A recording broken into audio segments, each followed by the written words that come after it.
Okay, here I am back again for part 2, and just going to try and start this clock this time, which didn't work last time. Okay, so wanting now to proceed with lecture 7 on Zeeman splitting. The review says we have covered magnetic contributions to the hydrogen spectrum that come from internal sources. We know the electron, because it has a spin, makes magnetic fields. It also makes magnetic fields because it is orbiting. And the proton, to the extent that it wobbles because its mass isn't infinite, makes a little bit of orbital magnetic field, but it also makes a small magnetic field from its spin. Those interactions were contained inside the hyperfine and fine structure Hamiltonians. The fine structure had this look and feel. We have a spin orbit piece which looked like L dot S plus coefficients, and the L dot S interaction gave rise to an energy splitting that had a scale given by the unperturbed energy scale times alpha squared. And so that's why we said it was subleading. It has another two factors of this small parameter, 1 over 137, in this case squared. And then there are factors that depend on J. It turns out if we consider spin orbit alone and not with the relativistic part, it depends on L as well. But I consider that to be some factor of order 1, so the scale is set completely by this alpha squared. And as n goes up and the binding energy gets smaller and smaller, likewise the spin-orbit interactions become weaker and weaker. Contrast that now with the spin-spin Hamiltonian. That was what we called hyperfine. And in that case, we see that the interactions come from the spin of the proton interacting with the spin of the electron. And so it's weaker to start off with. Not only does it have an alpha squared in it, but it has this small ratio, the mass of the electron over the mass of the proton. That's something like a factor 2,000, 1 over 2,000. And so it's down by that extra 3 orders of magnitude, and we call it hyperfine. However, just keep in mind that unlike the spin orbit, it gets stronger with n, and so it doesn't necessarily drop off quite as fast as spin orbit when the the principal quantum number increases. That's just a summary. Now, are we done with magnetic fields? Well, no. What other magnetic fields could be present in the atom? We can have an external magnetic field. And of course, that magnetic field could come from an MRI magnet or some other external source that's contrived. It might just come from the environment. For an example, if you live on the surface of the Earth, there's a magnetic field associated with that environment. Or consider if you live in the sun, if you're looking at atoms that live in the sun or even on a neutron star where the magnetic fields might be much larger than what we have here living on the surface of the Earth. In any case, it's interesting because there are a lot of physical situations where the magnetic field isn't zero. It might even come from the material itself. For example, an iron crystal, just a chunk of iron, will typically have an internal magnetic field, and that will influence the energy levels of the electrons that move within that material. How do we take that into account? Turns out, the atom being as small as it is, that if the sources lie outside the atom, quite often we can treat the atom as a point, or we can treat the field as constant over the volume of that atom. And that's almost always done. And this was first worked out by a physicist named Zeeman, and so this is called the Zeeman interaction. And the resulting splittings that come about by treating it as a perturbation are called Zeeman splittings. That'll be the topic of this lecture. So this little big Z is just to remind us we're dealing with the Zeeman interaction. What is it? It's the standard magnetic interaction we all know about. But now the B field, instead of coming from, say, the spin of the nucleus or from the orbiting of the electron, it comes from some external source. We're just going to treat B not as B of R, but as B as a constant. Now the mu is where the action is in this Hamiltonian because it's the total magnetic moment that comes from the state of the atom. And in this case, the state is carried by the electron. We consider the nucleus to be at rest and infinitely massive. In this limit, then, at least we have almost all the interaction coming from the electron magnetic moment.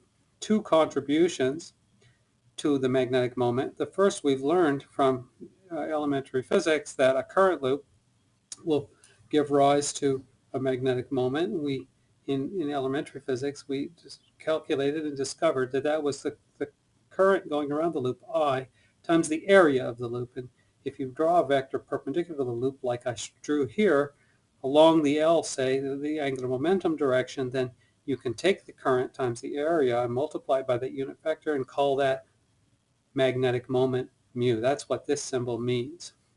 I just want to remind you that that mu actually points down for the electron because the electron has a negative charge, and so the circulation of charge goes the opposite direction to the velocity of the electron, to the angular momentum of the electron. However, for the electron, we learned that it has another kind of magnetic moment, and that's the one associated with its intrinsic spin. And so second contribution to the mu that goes into the Zeeman Hamiltonian comes from the spin of the electron. It has the same units as L, but its behavior is somewhat different, and so we designate it by a separate symbol, mu sub s. Now, it turns out that you can do a perfectly sensible classical calculation that relates the point particle moving on a circular orbit and calculates the magnetic moment. I said it was IA, the current times the area of the loop. If you convert the current times the area into charge times angular momentum, it's really the same thing, turns out that that magnetic moment is nothing more than E times the vector L divided by 2 times the mass of the object. And because it's an electron, we put a negative sign in front to remind us that it's a negatively charged particle. Now, when I repeat that same game for the spin piece, it turns out, and I've talked about this already, Dirac worked it out that you need to actually double the angular momentum when multiplying by this classical orbital factor. So we need a L plus 2s coefficient to get the total contribution from both kinds of angular momentum and get the magnetic dipole from that. Okay, so now let's plug that in to the mu dot B Hamiltonian. Here we have E over 2m. The negatives cancel, and we end up with L plus 2s quantity dotted with the external magnetic field, which we treat as a constant. This is a pretty simple Hamiltonian. Notice that there's no dependence on R. And so doing complicated radial integrals is not going to be on our task list in this lecture. Okay, let's slide down, if we can, now to the next page. Let's look at this operator. It doesn't appear to be as simple as we might have hoped. Remember before we had a quantity called L plus S, and that has the behavior of a total angular momentum. That was J. Nice thing is that this J commutes with the Hamiltonian even in the presence of the fine structure, and that's why we were able to leverage the commutation of J with H in order, even in the presence of fine structure, to order all of our perturbed eigenstates as states of good J. Remember the J 1/2, 3/2 I talked about earlier. However, what do we do with the fact that this is not L plus S, but L plus 2S? That's a puzzle. What do we do with this too? The answer, well, it depends. What does it depend on? How strong is the external field? So we're going to do two limits. The rest of the lecture is just going to be applying that Hamiltonian in these two limits. Turns out that we can actually interpolate between those two limits and get a sensible result. But I would like to, most of what we can learn about this can be illustrated just by taking of the two limits.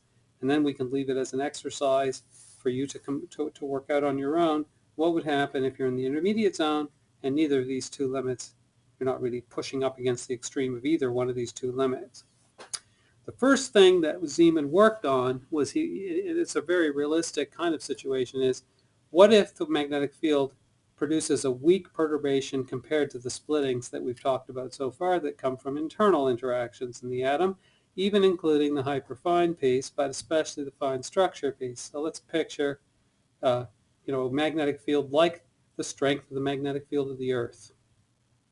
In such a situation, we would expect that the H naught that we treat as the unperturbed Hamiltonian should probably include not only the Coulomb H naught, but also the H fine structure.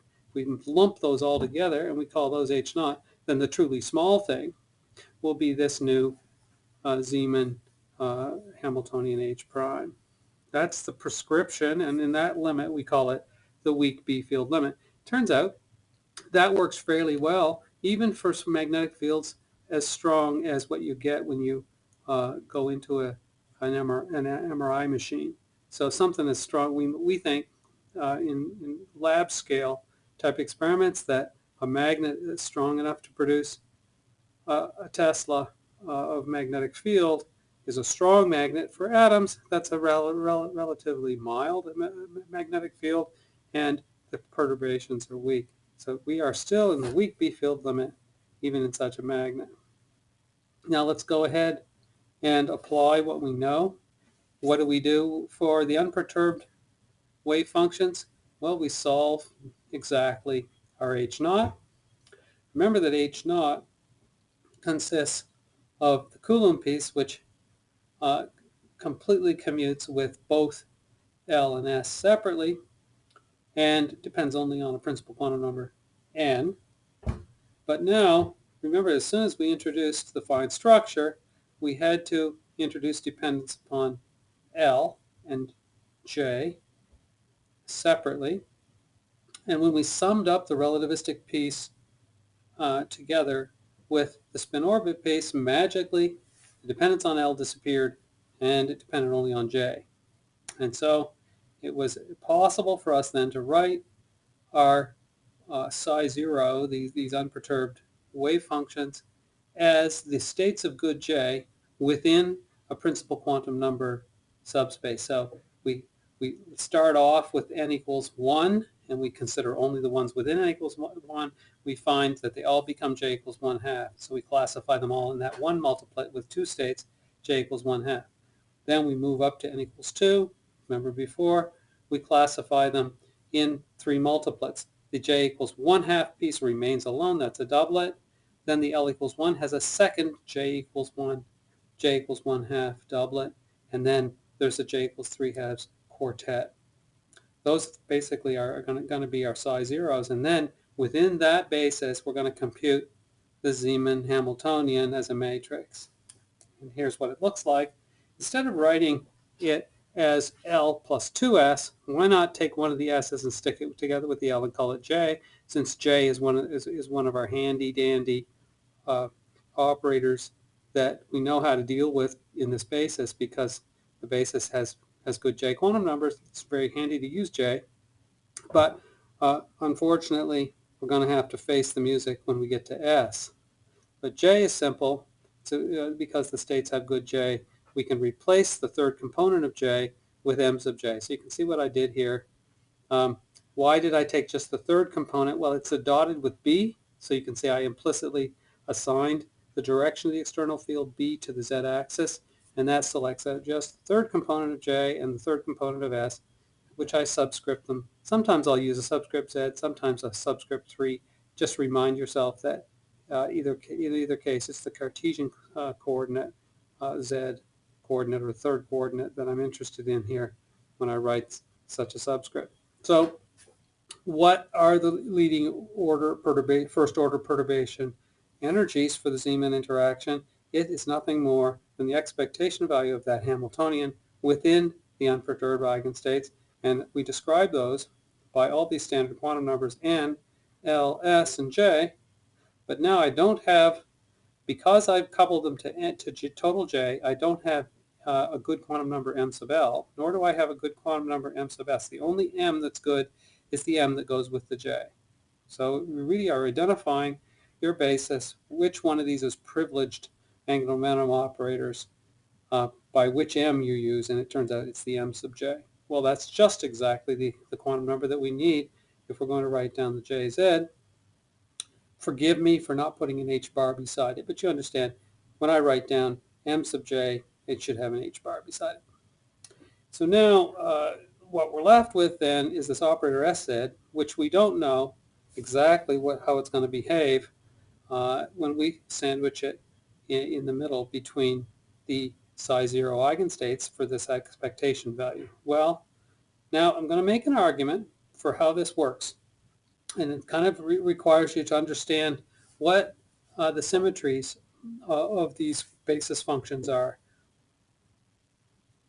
The L equals 0, J equals 0 state has a direction only coming from the spin of the electron because everything else, all the orbital quantum numbers, are symmetric. But as soon as you turn on an orbital angular momentum, J picks up that piece because it's L plus S.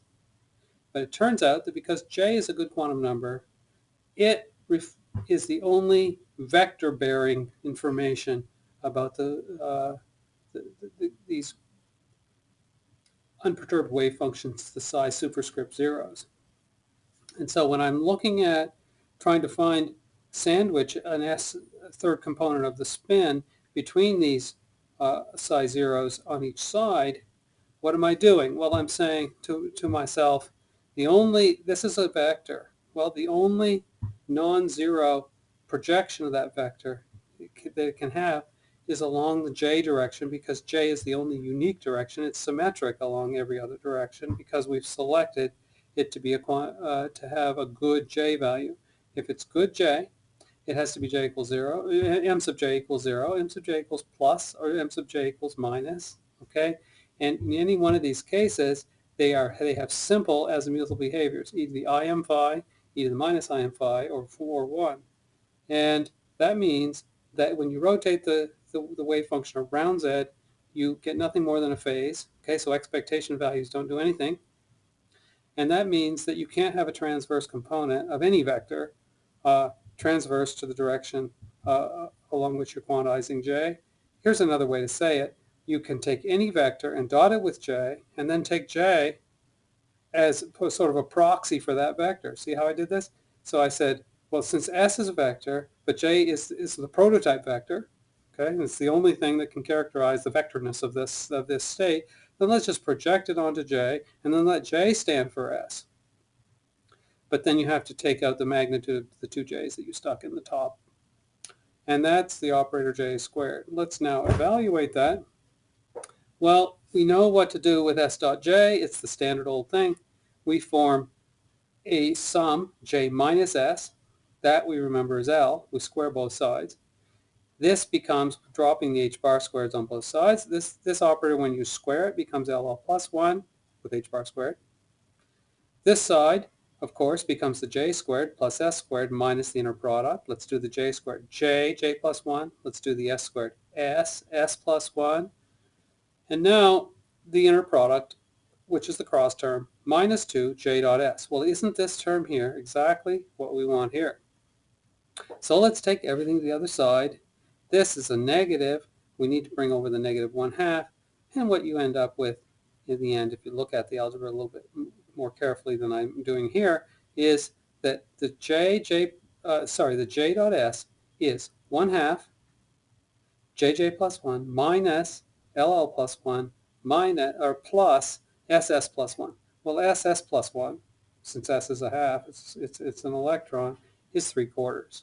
So this algebra here, okay, with the 1/2 is nothing more than this piece. What did I do with my j? Well, j knows what to do when it looks forward onto one of these psi 0 states. It has three components. The jx becomes 0 in its expectation value.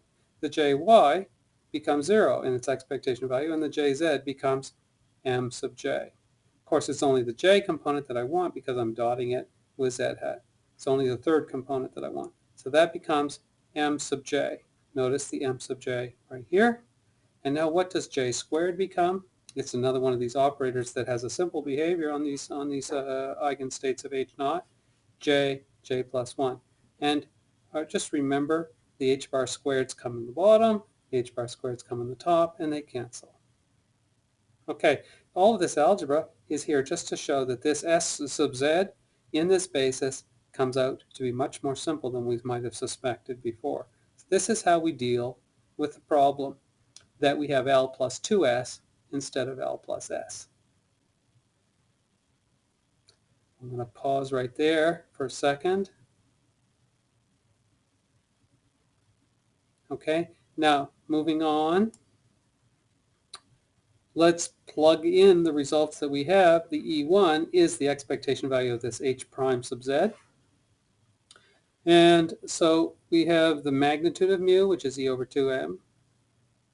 We have magnitude of B, which is B here, and then the expectation value of the J dot S, and we already computed that before. We have the MJ, which is the factor that came from putting M in between, J3 in between the two unperturbed eigenstates.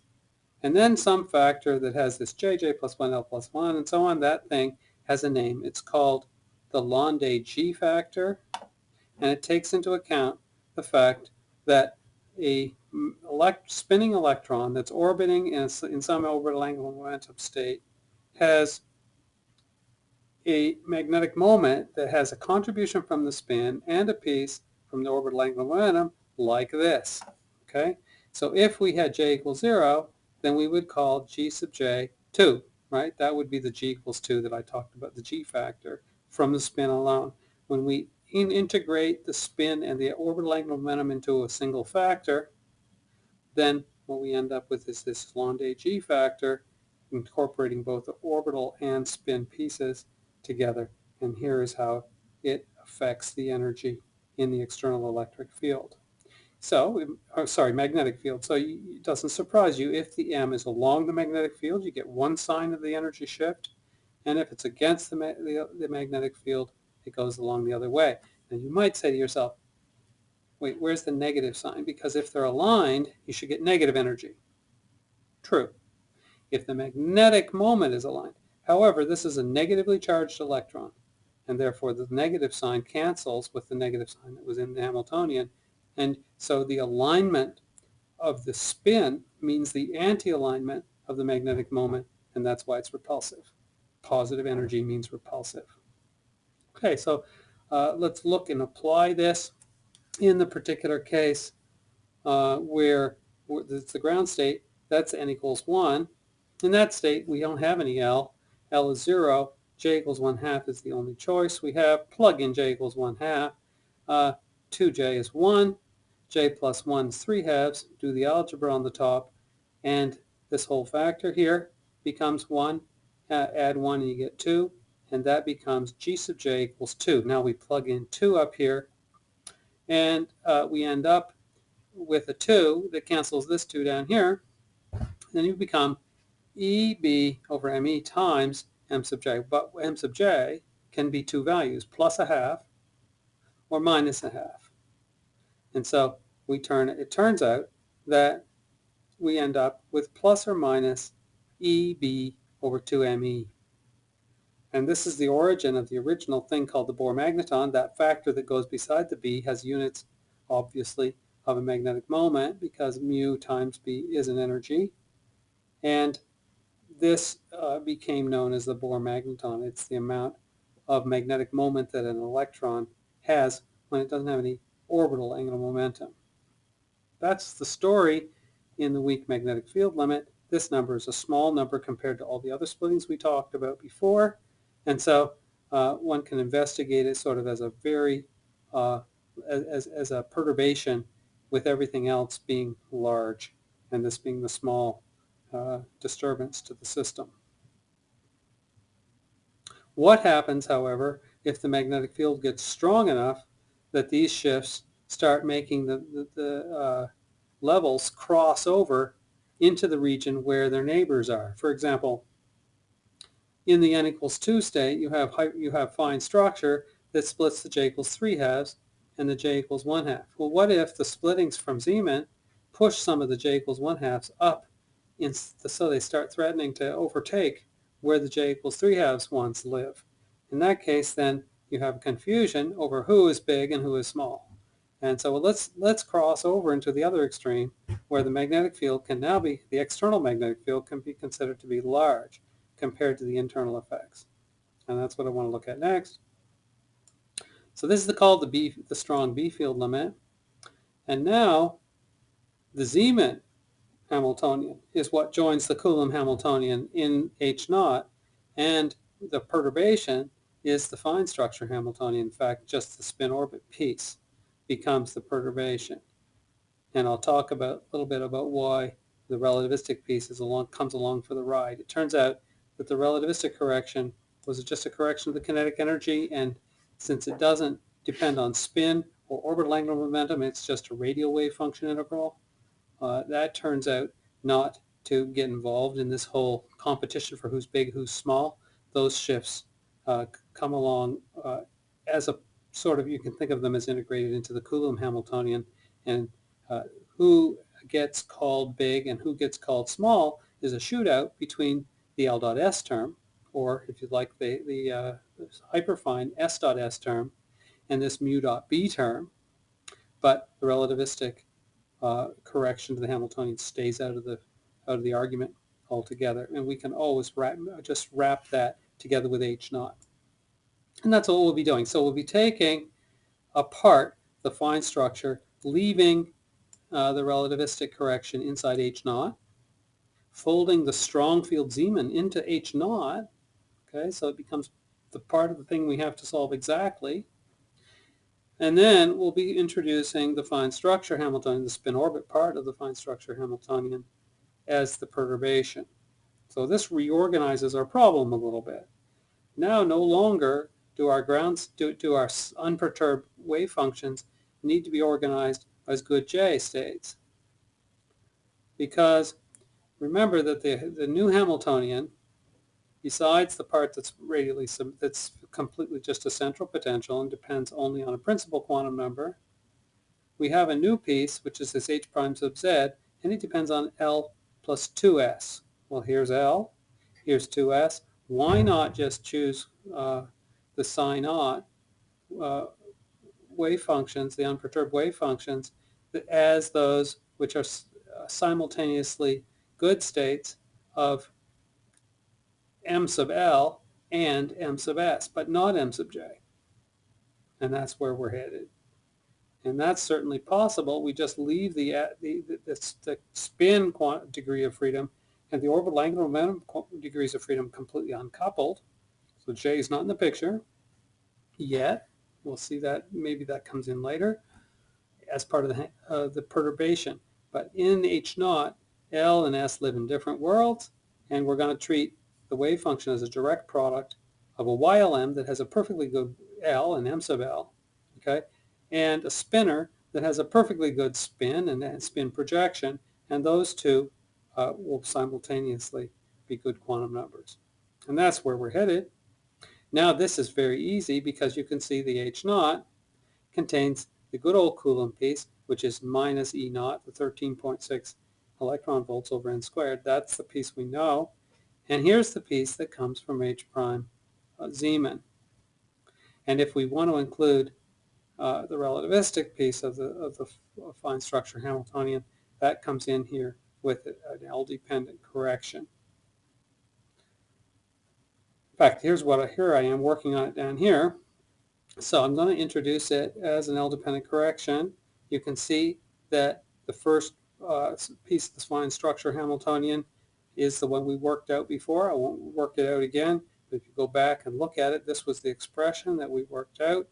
And you can see, at least to leading order and perturbation theory, that it comes in at order alpha squared with the other alpha squared inside this E0. So alpha to the fourth. It's a sub-leading perturbation theory shift.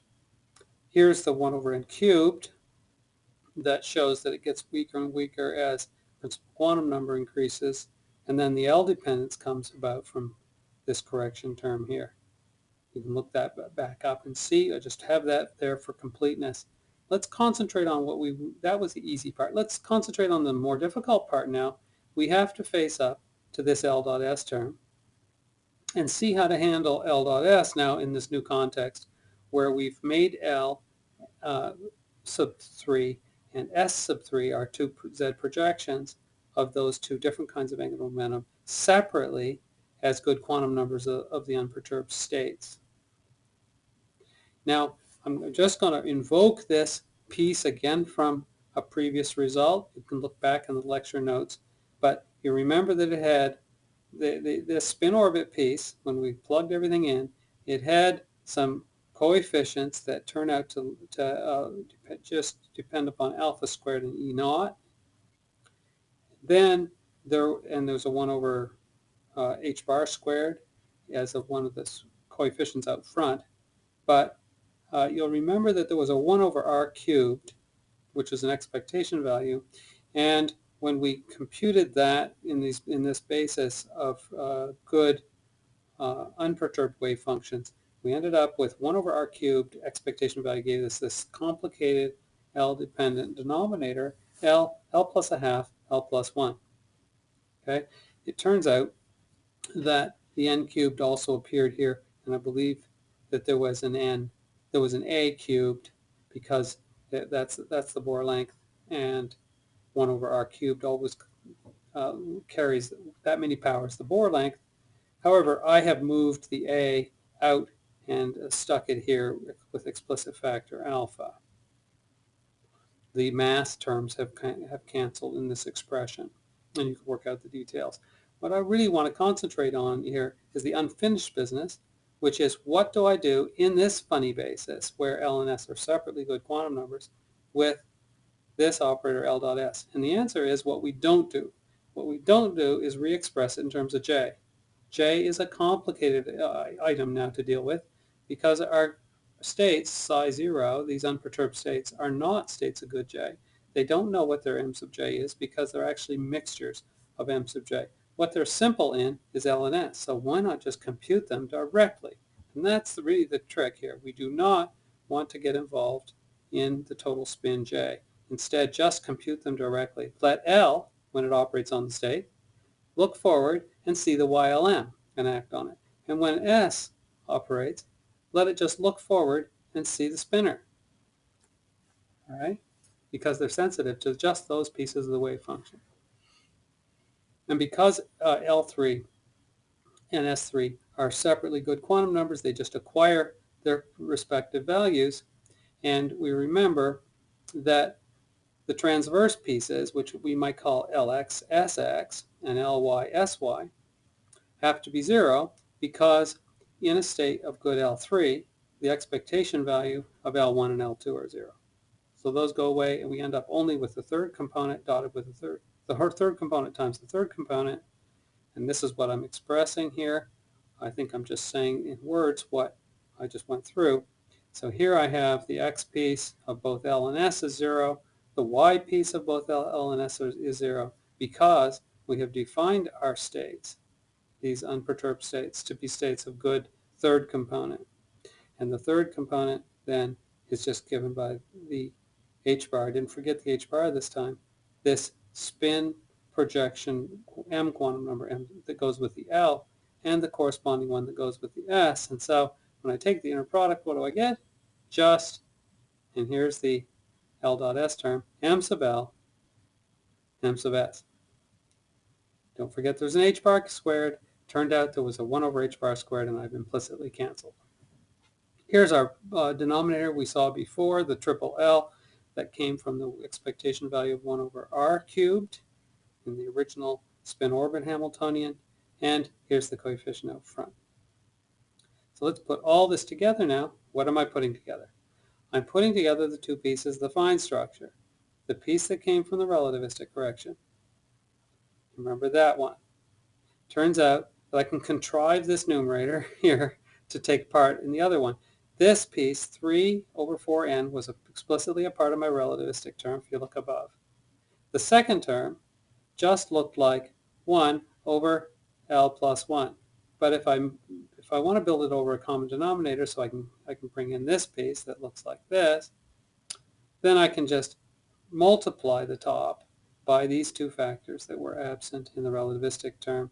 So this LL plus 1 allows it to live over top of this denominator and become a common denominator type expression. And then finally, minus the m sub L, m sub S, and this term here, where does it live? Right here. Okay? And the coefficient of out front is here. So this is the combination of relativistic correction and spin orbit in the basis where the Zeeman Hamiltonian is diagonal. And also the Coulomb Hamiltonian is diagonal. One last thing I might notice here is that this expression is a bit problematic in the limit where L is 0. Look at what happens to this denominator. Well, we end up with 0. Look at what happens to the numerator. L is 0. Well, it turns out that this is 0 too, because if L is 0, then the m has to be 0. And so both the numerator and denominator are 0, and we are undefined. We can go back and ask ourselves, let's quench the orbital angular momentum and force ourselves into the condition where there's no orbital, and we get only spin type of angular momentum, then J and S are identical. Of course, 2S and 2J are identical, and so this whole distinction between J and S becomes meaningless, and you can repeat the above computation with a good deal more simplicity, and it turns out that that whole number just becomes 1. And you can show that whole number there in the limit, in the particular case where L equals 0 is 1. Okay, so with these things already reviewed now, I think I'm within my time limit for what a lecture would have cost, and you have what you need to know in order to do the homework. So good luck on that, and signing off.